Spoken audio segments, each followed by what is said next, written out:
بسم اللہ الرحمن الرحیم۔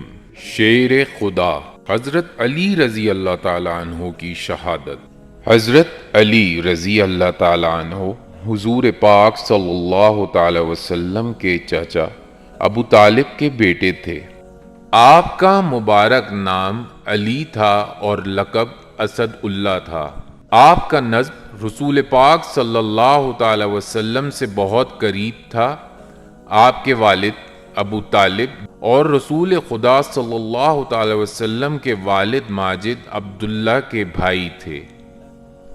آپ کی والدہ فاطمہ بنت اسد بن ہاشم تھیں۔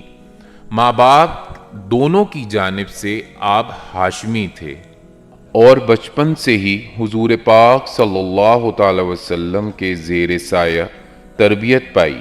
حضور پاک صلی اللہ تعالی وسلم نے ان کے ساتھ بالکل فرزند ہی کا معاملہ فرمایا اور اپنے داماد کا شرف بھی عطا کیا۔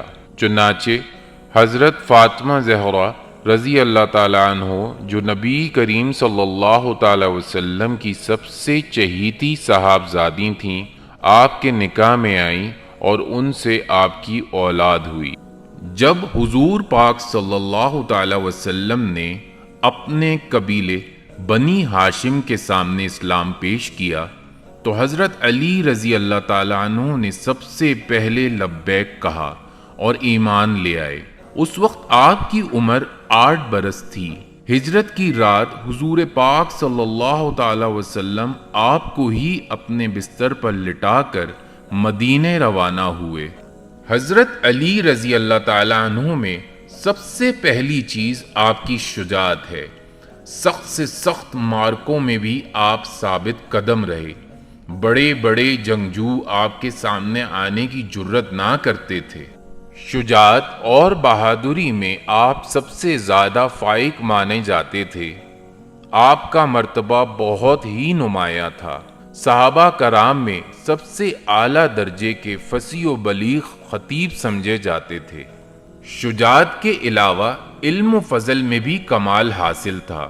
آپ کے خطابات سے کمال کی خوش بیانی اور فصاحت ٹپکتی تھی۔ مشہور حدیث میں حضور پاک صلی اللہ تعالی وسلم نے فرمایا کہ میں علم کا شہر اور علی اس کا دروازہ ہے۔ حضرت عثمان رضی اللہ تعالیٰ عنہ کی شہادت کے بعد 3 دن تک کوئی جانشین منتخب نہ ہوا۔ ہر طرف باغیوں کا زور تھا اور مدینے میں عجیب افراتفری مچی ہوئی تھی۔ انتظام بحال کرنے کے لیے ضروری تھا کہ فوری طور پر خلیفہ کا انتخاب کیا جائے۔ اس لیے انصار بزرگوں نے اکٹھے ہو کر حضرت علی رضی اللہ تعالیٰ عنہ سے درخواست کی کہ وہ خلافت کا عہدہ قبول کریں۔ آپ نے بار بار انکار کیا لیکن بالآخر مان گئے۔ چنانچہ ذی الحج 535 میں بیعت ہوئی اور آپ نے خلافت پر قدم رکھا۔ ایک دن ایک منکر بددین نے حضرت علی رضی اللہ تعالی عنہ سے بحث مباحثہ شروع کر دیا۔ آپ بالا خانہ پر تشریف فرما تھے۔ یہودی نے نیچے سے کہا، اے علی مرتضیٰ، کیا اللہ تعالیٰ کی حفاظت پر آپ کو اعتماد ہے؟ آپ نے فرمایا، بے شک وہی ہمارا حفیظ ہے۔ یہودی نے کہا، اے علی رضی اللہ تعالیٰ عنہ، آپ اپنے آپ کو بالا خانے سے نیچے گرا دیجئے اور حق تعالیٰ کی حفاظت پر اعتماد کیجئے تاکہ آپ کا اعلیٰ یقین میرے لیے یقین حاصل ہونے کا ذریعہ بن جائے اور آپ کا یہ عملی دلیل میرے حسن اعتقاد کا سبب بن جائے۔ حضرت علی رضی اللہ تعالی عنہ نے جواب دیا، بھلا بندے کو یہ حق کب پہنچتا ہے کہ وہ اللہ تعالیٰ کی آزمائش اور امتحان کی جرت کرے؟ یہ تو اللہ تعالیٰ کو ہی حق پہنچتا ہے کہ وہ ہر وقت اپنے بندوں کا امتحان کرتا رہے۔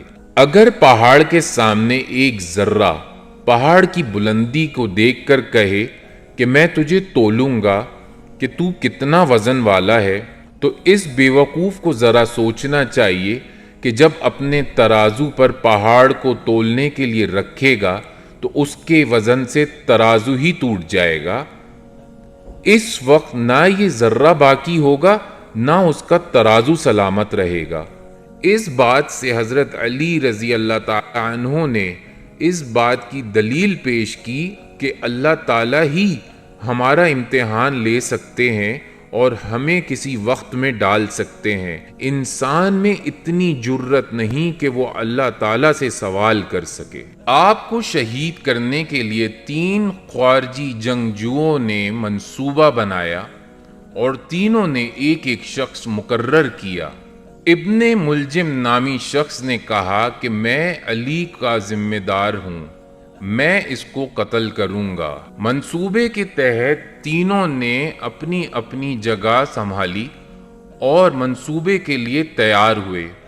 حضرت علی رضی اللہ تعالی عنہ کی عادت تھی کہ فجر کی نماز کے لیے بہت سویرے ہی مسجد تشریف لے جاتے تھے۔ منصوبے کے تحت ابن ملجم ایک دن راستے میں چھپ کر بیٹھا، بس جیسے ہی آپ پہنچے اس نے آپ کی پیشانی مبارک پر تلوار سے وار کیا جو کہ دماغ تک پہنچ گئی۔ آپ خون سے نہا گئے اور آپ کی داڑھی مبارک خون سے تر ہو گئی۔ حضرت امام حسن رضی اللہ تعالیٰ عنہ فرماتے ہیں کہ میں پیچھے پیچھے چلا آ رہا تھا، یکایک مجھے تلوار کی چمک محسوس ہوئی اور امیر المومنین کو زمین پر گرتے ہوئے دیکھا، یہ فرماتے ہوئے کہ قسم ہے رب کی میری آرزو پوری ہو گئی۔ آپ کی شہادت کی خبر حضور پاک صلی اللہ تعالی وسلم نے پہلی ہی دے دی تھی۔ تاریخ کے مطابق آپ پر وار 19 رمضان کی صبح کو ہوا، جس سے آپ شدید زخمی ہوئے اور 21 رمضان کو آپ اس دنیا سے رحلت فرما گئے۔